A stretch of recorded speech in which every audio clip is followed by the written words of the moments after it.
Hi everyone, this is Ron with Neowin, and today we have here the LG Gram 15, the 2020 model, and this thing is very exciting for a couple of reasons for me. One thing is that whenever a new LG Gram seems to come out, I hear so much good stuff about it. People call it light, but still pretty powerful. It's just a generally well-regarded laptop, and LG is surprisingly not like one of the loudest, like biggest laptop brands, but when they make something, they seem to get a lot of praise for it. So I've been very excited to try this one out. And also, specifically the 2020 model, this is the first Ice Lake model that they've done, and also the first Ice Lake model that I'm trying from any company. So Intel Ice Lake is the 10th generation processor that they're making, and one of the variants that they're making. It's the first lineup they have, the first mass market lineup, that's the 10 nanometer processor. So it's smaller, should be cooler, easier to cool while using it. So that's an advantage to it, and also the fact that with Ice Lake, Intel invested a little more in graphics performance compared to a lot of the other CPUs that they make. So it's going to be very interesting to see how well that performed. I've been very excited to try that out, see how the graphics performance is on this. Because whenever I see a laptop with just an Intel CPU and no dedicated GPU, it always gives me a little bit of pause because I do like just a little more graphics power, not necessarily for high intensity tasks, but just it's easy for processors to start getting warm just being on a Skype call and trying to browse the web at the same time or something like that. So I hope that having that extra graphics horsepower makes it easier to handle those tasks like screen sharing and stuff like that. So we're just gonna go ahead and take this up and take a look at the laptop. Like I said, this is the 15-inch model. LG always makes these in three sizes. There's a 14-inch, 15-inch, and 17-inch. And they also have a 14-inch convertible, but that's kind of treated separately a little bit. So they sent me the 15-inch. And that can be kind of boring. I'll get to that in a little bit. Let's just take a look at what's in here. So here you have the power cable, the AC adapter or something. This is the power brick that actually converts the current. And you can see that it is a pin charger or barrel charger, whatever you prefer to call it. So it's not USB Type-C, which can kind of suck, but it does support Type-C charging supposedly because it has a Thunderbolt port, but we'll take a look at that in a little bit. This is a little adapter they have that's Type-C to Ethernet, so if you rely on wired connections, there's no Ethernet port directly on the laptop because it's so thin, but you can use that adapter to connect via Ethernet.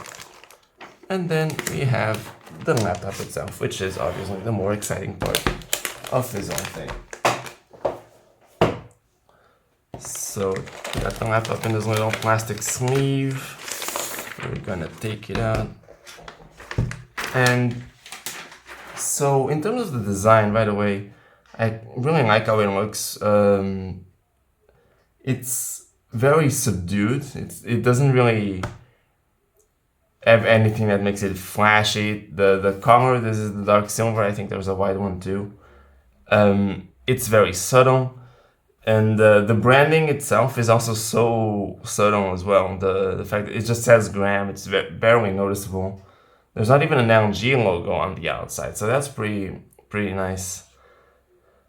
So let's talk about the fact this is the 15-inch laptop. So whenever I hear about the Gram, it seems like it's more focused on the 17-inch models, and there's good reason for that. So the 17-inch obviously has a bigger screen, and it's the world's lightest 17-inch laptop. I think that's their claim, because most 17-inch laptops usually have a lot of graphics horsepower. They're usually like gaming laptops and stuff like that. So that's why it's easier to be the lightest 17-inch around than the 15-inch. But also, 17-inch laptop has that 16 by 10 aspect ratio that a lot of people like, that taller aspect ratio for productivity. It gives you more space to read things. So there's that advantage there. And also it's a QHD panel. It's usually, I think, 2560 by 1600, 1440 resolution, I think, something like that. Or 1600, yeah, I think it's 1600. So there's that higher resolution there as well. So the 15-inch and the 14-inch as well have more traditional screens. So this is 16 by 9 and it's full HD, so it's not gonna be as impressive in that sense as the 17-inch model is. But I'm fine with that. I mean, I would have liked to see the 17-inch model too, but I've only ever had 15-inch laptops, so I'm totally fine with this. And full HD seems like a good enough resolution as well.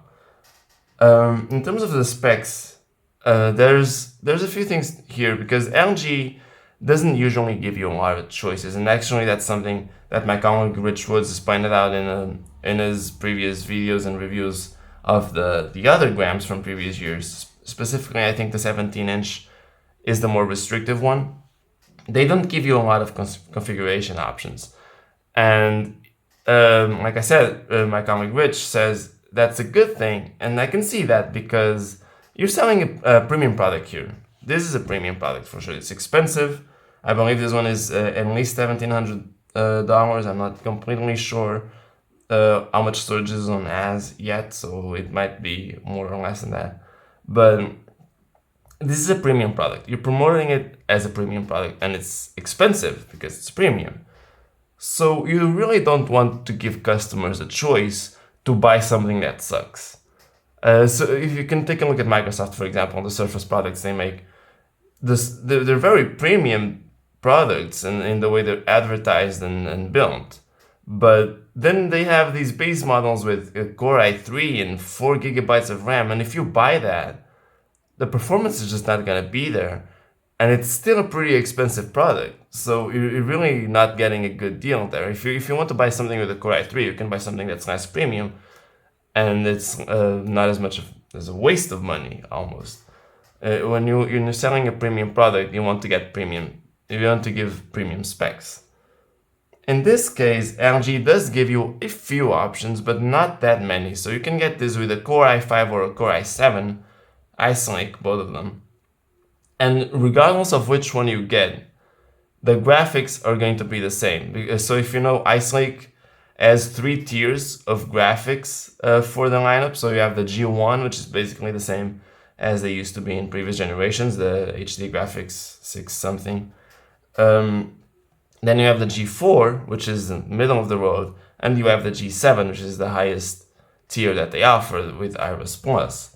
That's what you're getting, regardless of whether you get the Core i5 or the Core i7. You are getting the G7 variant of those processors. So that's a good sign right there. But also, the RAM is also pretty good. It doesn't go as low as 4 gigabytes. They start at 8 and supposedly go up to 24, but I actually haven't seen any 24 gigabyte models. So the vast majority of them seem to come with 16. And 8 gigabytes of those are on board. And then there's a RAM slot where the other 8 gigabytes come, or they don't if you get the 8 gigabyte model.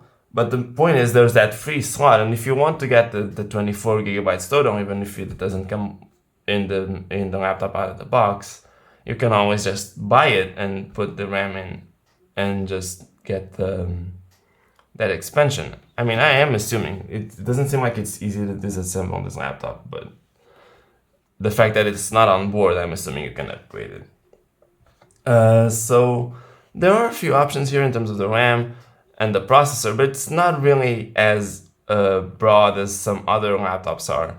So I don't think you're ever really gonna get a bad product for the price, or at least not too bad. So they're still being cautious in the way they offer these options. And then in terms of storage, there's where you're probably gonna get more variations. There's 256, 512 gigabytes, or 1 terabyte. I don't know exactly which one I have either. I will have to turn the laptop on and check that out.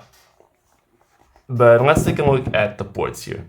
So you have a micro SD card slot, a combo audio jack, two USB 3.1 Type A ports, and that's a Kensington lock port.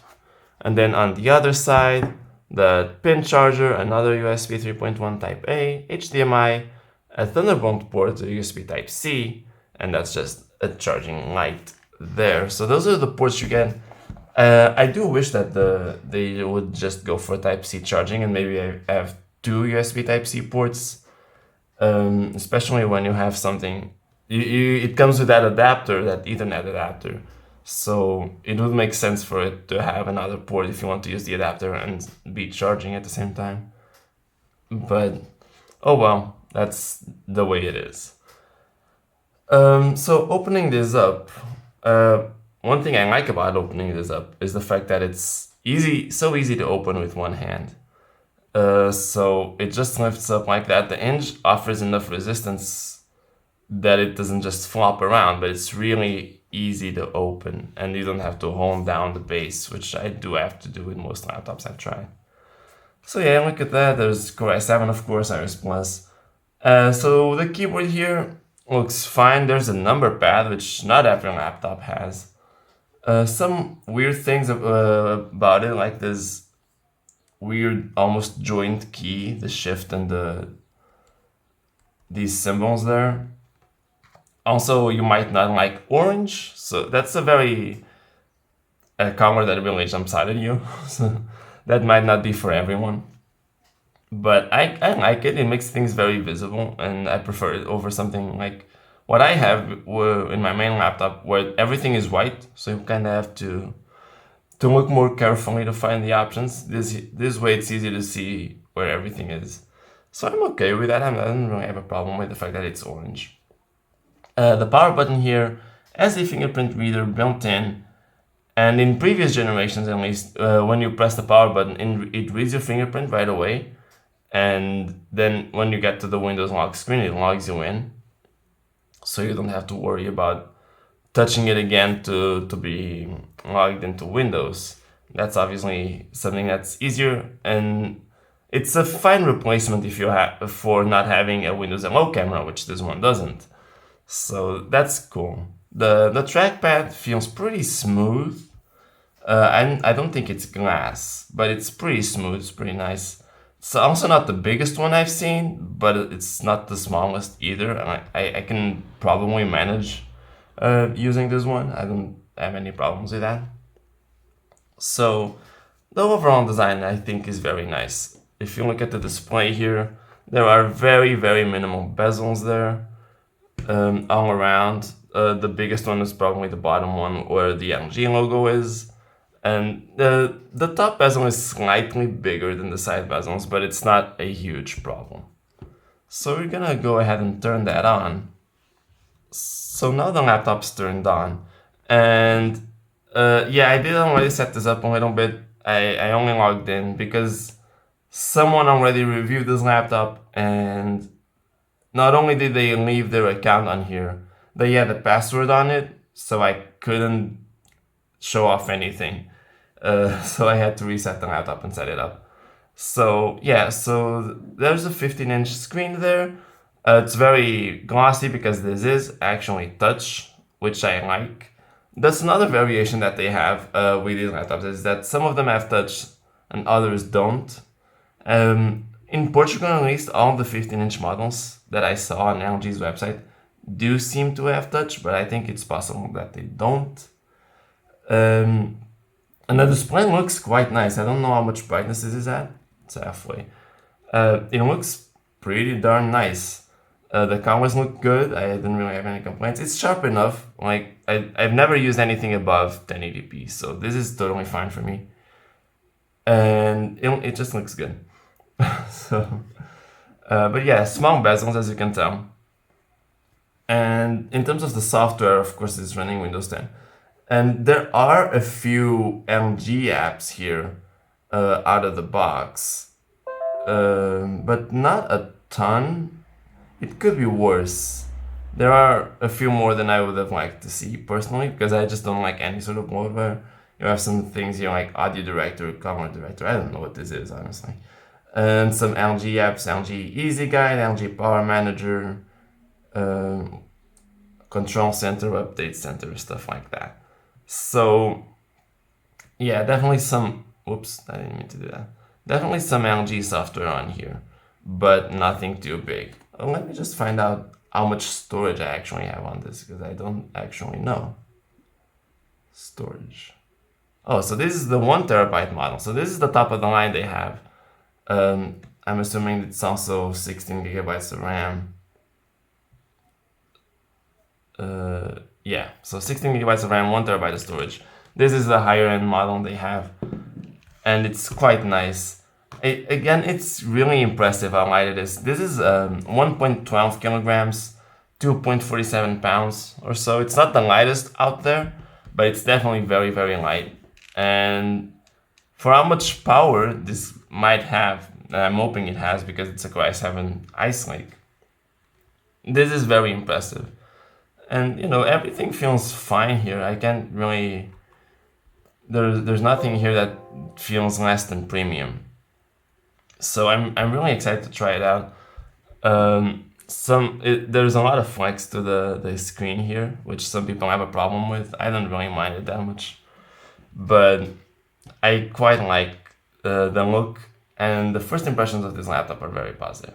So with all of that being said, I am very excited to try this out. I will be using it for the next couple of weeks at least, see how well it does. And of course, I'll be writing the full review on neowin.net if you're interested in finding out just how nice it is. With that being said, that's all for this video, and I'll see you guys next time.